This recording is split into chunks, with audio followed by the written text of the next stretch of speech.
बिस्मिल्लाहिर्रहमानिर्रहीम। आप देख रहे हैं मीडिया पॉइंट 071। इस वक्त मैं मौजूद हूँ नेशनल प्रेस क्लब में, जहाँ पर पन्नो आकिल के रिहायशी अफराद एक हफ़्ता कबल चोरी के दौरान मज़ाहमत करने पर कत्ल होने वाले शख्स के मुल्ज़मान की गिरफ़्तारी के लिए एहतजाज कर रहे हैं।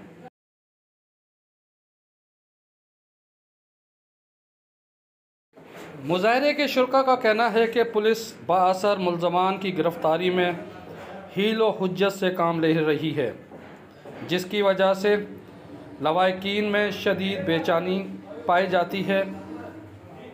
IG सिंध पुलिस, वज़ीर आला समेत दीगर आला हुक्काम कत्ल में मुलव्विस मुल्ज़मान की गिरफ़्तारी में अपना किरदार अदा करें।